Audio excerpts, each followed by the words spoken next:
And then we are invited up to the Holy Supper with the angels, archangels, all the company of heaven. That's a preview of the last day. For the ungodly, they know what the verdict will be too. And that is, you are damned, depart from me into everlasting hellfire, prepared for the devil and his angels. And we know this. And if you want to stand under the gospel, you know the verdict. If you want to stand under the law, you know the verdict. The soul that sins shall die forever. And so, judgment. Yeah, we interpret this with the people as Joseph does here. God was going to judge Egypt. Actually, there was more involved here in this story, wasn't there? It was not just a matter of having the Egyptians go hungry. It was a matter of getting his people down to Egypt for a great gospel event that was going to happen in 400 years. And what would that be? The Exodus. And you see, that raises another issue for us theologically, how we must learn to look at history, huh? That there's a big picture here. And what happens, we see a little piece of it here, don't we? We don't get the broader picture. That things happen in the world, maybe for the sake of the church. When we think of the Muslims, for example, the Turks, as they were called in those days, on the march, coming west through Europe, they had sacked, I think, Vienna. They were on their way into Germany. And the Holy Roman Empire was threatened by this thing. And people were scared to death of the Turks. They were raping, murdering, pillaging, killing all over the place. And wonder what's going on. We can look back now in the 21st century. What do we know?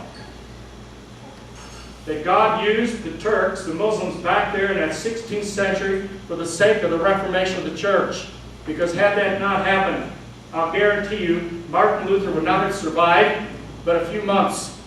Because we had at least 3 other men who had tried to do previously what he tried to do, and they were burned at the stake. John Huss, Wycliffe in England, etc. You know those stories. Luther wouldn't have survived either. The only reason he survived was the Turks were coming in, and the Holy Roman Emperor could not, what's the word I want here? Could not, not avoid, I can't think of the word here. Afford. Why couldn't I think of that word? I'm in a daze. He could not afford to alienate the German princes. He could not afford to do it. He needed that buffer between the Turks and Italy to simplify the whole story. So there's history for you. And I think this story of Joseph is a marvelous opportunity for us to revise the way we look at events in history and what happens. And who knows what's going on in the USA today? I don't know exactly where it's going to turn out, what's going to happen with the war on terrorism or this epidemic of the flu, who knows? One thing I do know is God is in control, and He is coming back to judge the living and the dead. And every time we see what we think are bad events, God is using these to wake us up and jar us up. They are signs of the times.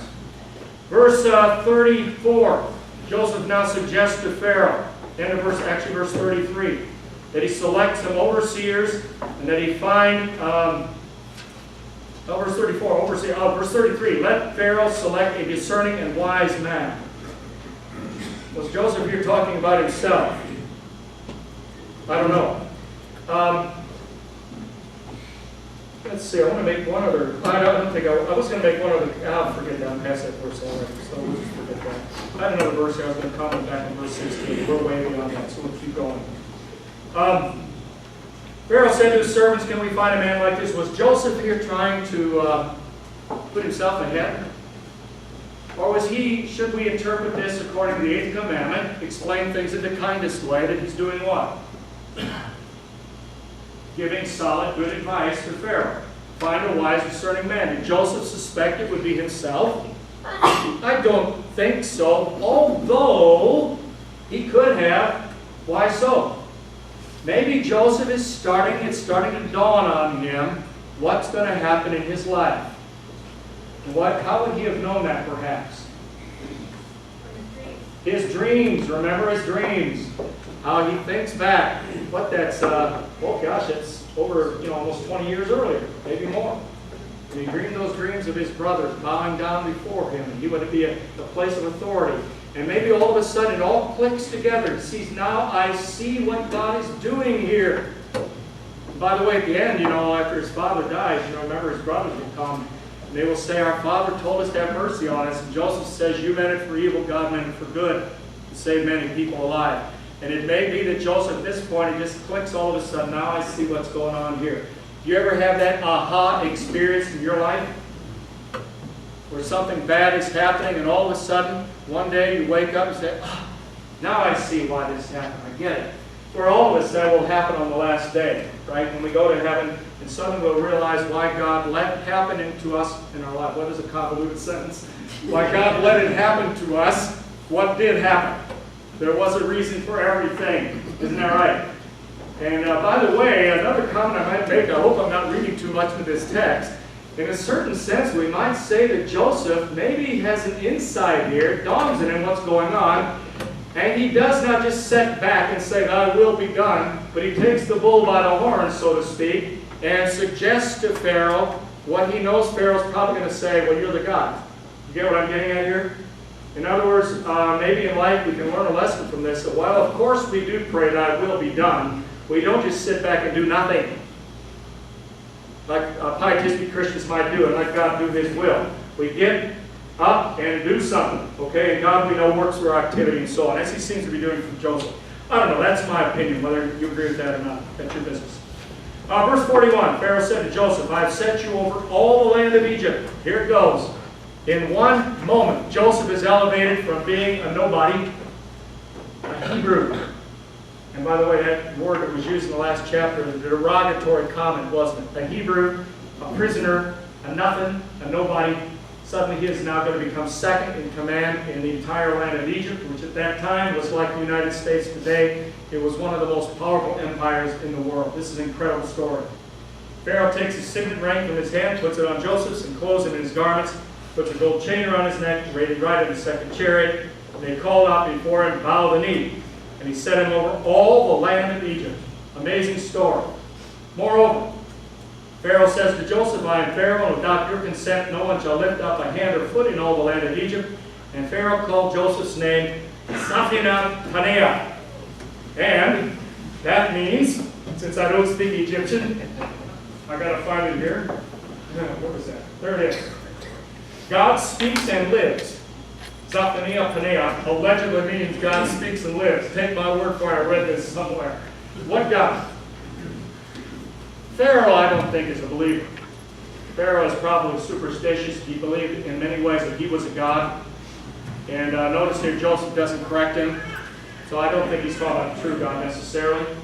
He is given a couple of an Egyptian wife, Asenath, which means she who belongs to the goddess Neith, whoever that is, which again I think reflects the pagan opinions of a fellow like Pharaoh. These are Egyptians.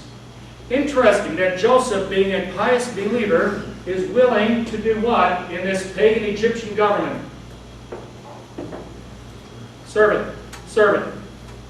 He doesn't ask for the conversion of Pharaoh and the other Egyptian officers before he'll serve them.